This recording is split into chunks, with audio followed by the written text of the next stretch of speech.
प्रधानमंत्री मोदी ने आज जोधपुर में एक जनसभा को संबोधित किया और जोधपुर में 5,000 करोड़ के प्रोजेक्ट जोधपुर की जनता को समर्पित किए। इस जनसभा के दौरान प्रधानमंत्री मोदी ने कांग्रेस की गहलोत सरकार पर जमकर निशाना साधा। उन्होंने कहा कि राजस्थान में कांग्रेस की गहलोत सरकार को महिलाओं की कोई फिक्र नहीं है। जिस तरीके से महिला अपराध राजस्थान में बढ़ रहे हैं और राजस्थान देश में नंबर 1 पर आ चुका है महिला अपराध के मामले में, उससे साफ जाहिर है कि कांग्रेस की गहलोत सरकार महिलाओं के प्रति संवेदनहीन हो चुकी है। साथ ही उन्होंने कहा कि इस पूरे प्रदेश में भाजपा की सरकार इस प्रदेश को एजुकेशन हब बनाने के लिए प्रयासरत है। इस जनसभा में उन्होंने लाल डायरी का जिक्र करके कांग्रेस की नस को दबाने का प्रयास किया और कहा कि इस लाल डायरी में कांग्रेस के काले कारनामे छिपे हुए हैं। यह लाल डायरी कांग्रेस की काली करतूतों का एक खजाना है। आइए आपको सुनाते हैं प्रधानमंत्री के भाषण की कुछ प्रमुख बातें। मेरे परिवारजनों, केंद्र की बीजेपी सरकार अपनी तरफ से राजस्थान के विकास के लिए हर कोशिश कर रही है, लेकिन यहां की स्थिति देखकर बहुत दुख होता है। 5 साल में कांग्रेस के कुशासन ने क्या हाल कर दिया है। कांग्रेस ने भ्रष्टाचार और दंगों के मामले में राजस्थान को देश में टॉप पर पहुंचा दिया है। कांग्रेस ने महिलाओं और दलितों के विरुद्ध अत्याचार के मामले में राजस्थान को नंबर 1 बना दिया है। कांग्रेस ने नशे के कारोबार को कैसे खुली छूट दे दी है, वो भी राजस्थान का बच्चा बच्चा जानता है। क्या इसलिए आपने कांग्रेस को वोट दिया था? क्या ये बर्बादी करने के लिए कांग्रेस को वोट दिया था? ये राजस्थान को तबाह करने के लिए कांग्रेस को वोट दिया था? ये राजस्थान को लूटने के लिए कांग्रेस को वोट दिया था? भाइयों, इसलिए ये मेरा मारवाड़ कह रहा है, भाजपा को लाएंगे, राजस्थान को बचाएंगे। साथियों, 5 साल में यहां कांग्रेस की सरकार एक कदम भी नहीं चली, बल्कि यहां 24 घंटे कुर्सी का ही खेल चलता रहा। अच्छा, मैं भाइयों बहनों में एक सवाल पूछूं आपको, उधर वालों को पूछूं, आप जवाब देंगे? सबके सब देंगे? अच्छा, आप सबने लाल डायरी के बारे में सुना है? सुना है? माताओं बहनों ने भी सुना है, उधर बच्चियों ने भी सुना है। लोग कहते हैं कि लाल डायरी में कांग्रेस के करप्शन की हर काली करतूत उसमें है।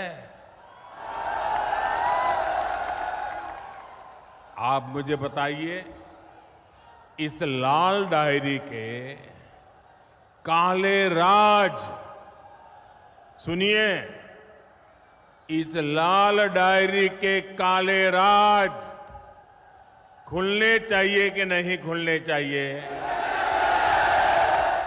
सब खुल करके बाहर आना चाहिए कि नहीं आना चाहिए?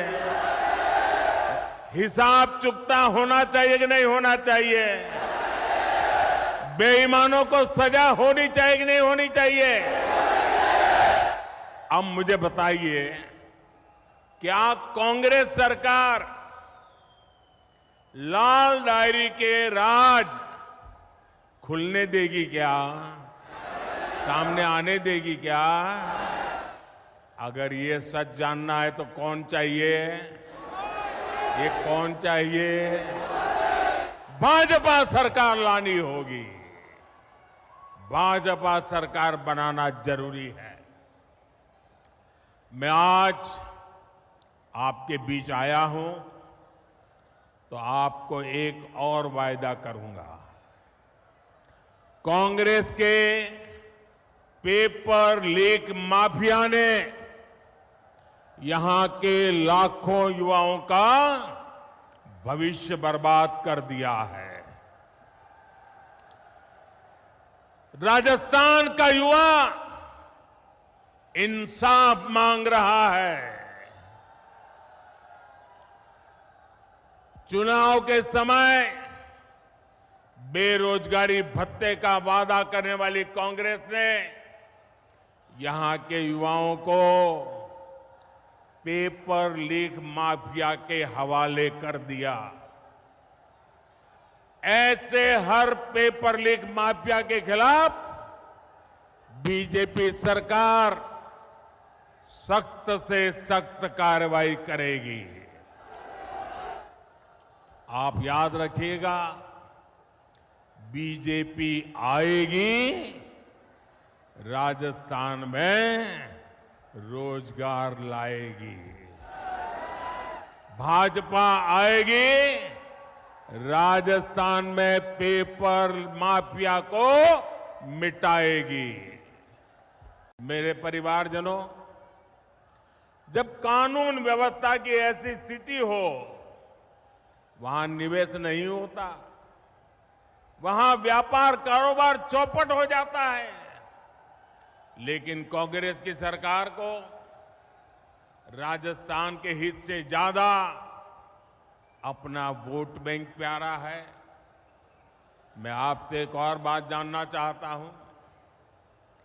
जोधपुर जब दंगों में जल रहा था, मैं आपसे पूछना चाहता हूं, जवाब दोगे ना? जवाब दोगे ना? जब जोधपुर दंगों की आग में जल रहा था, तब यहां के मुख्यमंत्री क्या कर रहे थे? जब यहां हिंसा हो रही थी, निर्दोष लोग मारे जा रहे थे, तो कांग्रेस के नेता क्या कर रहे थे? क्या कांग्रेस की पहली और आखिरी नीति सिर्फ और सिर्फ तुष्टीकरण ही है क्या? रामनवमी, परशुराम जयंती, हनुमान जयंती, कोई भी त्योहार ऐसा नहीं है जिसमें राजस्थान से पत्थरबाजी की खबरें न आती हो। जिस जोधपुर शहर को शांति के लिए जाना जाता था, वहां दिन दहाड़े गैंगवॉर होती है। एक व्यापारी के बेटे का अपहरण होता है, उसे बेरहमी से मार दिया जाता है। यहां कांग्रेस की विधायक खुद कहती है कि वो सुरक्षित नहीं है। हम कल्पना कर सकते हैं कि सामान्य बहन बेटी की यहां क्या स्थिति होती होगी। सिरोही की 8 साल की मासूम बच्ची, सांचौर की 2 नाबालिग बेटियां, नागौर में 7 साल की बच्ची, कोई मुझे बताए उनका क्या कसूर था। ऐसी कितनी ही मासूम बेटियां हैं जिनको असमय ही हमसे छीन लिया गया। ऐसी कितनी वारदातें कांग्रेस के राज में बेलगाम अपराधियों की सच्चाई बताती है। राजस्थान अब ये नहीं सहेगा। भाजपा आएगी, दंगे रुकवाएगी। भाजपा आएगी, गुंडागिर्दी रुकवाएगी। भाजपा आएगी, महिला सुरक्षा लाएगी। मेरे परिवारजनों, कुछ दिन पहले ही देश ने एक इतिहास रचा है। नारी शक्ति वंदन अधिनियम संसद में पारित हो गया है, लेकिन इस कानून ने कांग्रेस और इसके घमंडिया गठबंधन के नेताओं की पोल खोल दी है, उनको बेनकाब कर दिया है। ये लोग कभी महिला आरक्षण के समर्थन में नहीं थे, इसलिए अब ये कानून बनने के बाद ये बौखला गए हैं। ये लोग आए दिन देश की बेटियों के लिए अपमानजनक भाषा में बात कर रहे हैं। इनको समझ ही नहीं आ रहा है कि मोदी ने बहनों को दी ये गारंटी मोदी ने पूरी कैसे कर ली। ये नहीं जानते मोदी की गारंटी यानी हर गारंटी पूरा होने की गारंटी। मेरे परिवारजनों, कांग्रेस को राजस्थान की महिलाओं की किसी तकलीफ से भी कोई लेना देना नहीं है।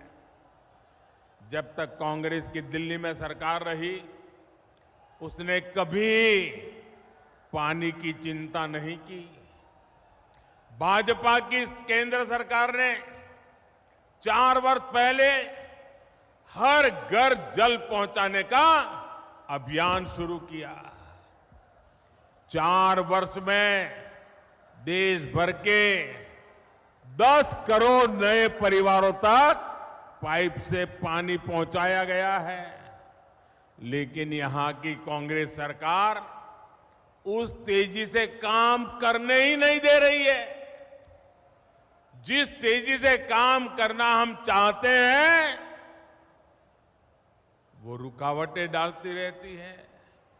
यहां तो पानी की उस योजना में भी भ्रष्टाचार को बढ़ावा दिया जा रहा है। मेरे परिवारजनों, आप देखिए, हमारा देश ऐसा है कि कोई परिवार अगर पानी की प्याऊ भी लगा देना तो पीढ़ियों तक उस परिवार का गौरव और सम्मान होता है। विशेषकर राजस्थान और गुजरात में आज भी पानी के लिए काम करने वाले लाखा वणझारा को पूरा राजस्थान और गुजरात डगर डगर याद करता है कि नहीं करता है?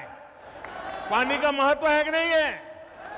अब आप देखिए, भाजपा का चरित्र देखिए, आप भाजपा को समझिए। एक उदाहरण से आप भाजपा के चरित्र को जान सकते हैं।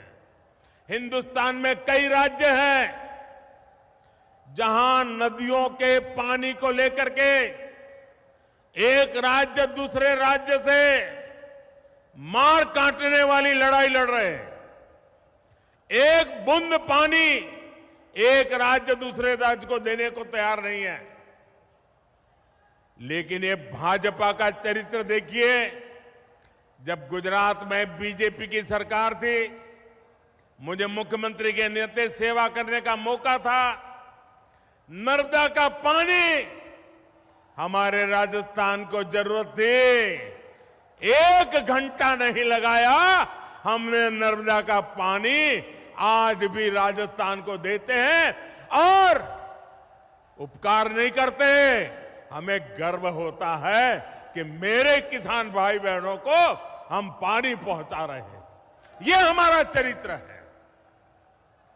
साथियों, कांग्रेस ने हमारे छोटे किसानों को नहीं पूछा। कांग्रेस ने किसानों से कर्ज माफी का वादा किया और हजारों किसानों की जमीन नीलाम कर दी। जिन किसानों ने जान दी है, उसका जिम्मेदार कौन है? यहां के जो हमारे बाजरा उगाने वाले किसान हैं, उनके बारे में भी बीजेपी ने ही सोचा है। भाजपा सरकार बाजरे को, मोटे अनाज को श्री अन्न के रूप में पूरी दुनिया में नई पहचान देने में जुटी है। G20 सम्मेलन के दौरान बाजरे की रोटी दूसरे सिलेंडर के पकवान हमने दुनिया भर के नेताओं को परोसे। हमें गर्व होता है और इसे हमारे मेहमानों ने भी बहुत पसंद किया। भाजपा सरकार ने पीएम किसान सम्मान निधि के माध्यम से हर छोटे किसान के खाते में 28,000 रुपये भी जमा कराए। मेरे परिवारजनों, कांग्रेस ने उसे न देश के वैज्ञानिकों की और न ही देश के जवानों की या न तो किसी किसान की, उसे कोई लेना देना ही नहीं है। कुर्सी के सिवा उसको कुछ दिखता ही नहीं है। जिस कांग्रेस ने हमारे सैनिक परिवारों तक को धोखा दिया हो, उससे उम्मीद क्या की जा सकती है। 2014 से ठीक पहले कांग्रेस सरकार ने बड़ी बड़ी बातें कही, one rank one pension, one rank one pension, और फौजियों के बीच जाकर के उनकी आंख में धूल झोंकने के लिए काम किए। बहुत सारी ड्रामेबाजी की, उनके 4-6 चेले चपाटे भी बयान देने आ गए। किया क्या? 500 करोड़ रुपया का प्लान बनाया, 500 करोड़ रुपया। अब 500 करोड़ का प्लान बनाया। कांग्रेस को पहले दिन से पता था कि 500 करोड़ से कुछ नहीं होने वाला है। जानते थे वन रैंक वन पेंशन हो ही नहीं सकता है, उनको पूरा पता था। लेकिन लोगों को मूर्ख बनाने की हिम्मत थी उसमें, झूठ बोलने की ताकत थी, भ्रम फैलाने की आदत थी। वन रैंक वन पेंशन का वायदा मोदी ने गारंटी दी थी, मोदी ने पूरा किया। और आप हैरान रह जाएंगे, वन रैंक वन पेंशन के तहत अभी तक देश भर के सैनिक परिवारों को 70,000 करोड़ रुपए मिल चुके हैं। 70,000 करोड़। 1 लाख से अधिक पूर्व सैनिकों को 4,000 करोड़ रुपए से ज्यादा एक एक परिवार को मिले हैं। आप बताइए, 1 लाख परिवारों को 4,000 करोड़, ये मामूली चीज नहीं है भैया। कहां 500 करोड़ और कहां 70,000 करोड़, ये कांग्रेस के खेल समझिए भाइयों। आप सोचिए, कहां कांग्रेस के 500 करोड़ और कहां 70,000 करोड़। इतना झूठ बोलते हैं ये लोग।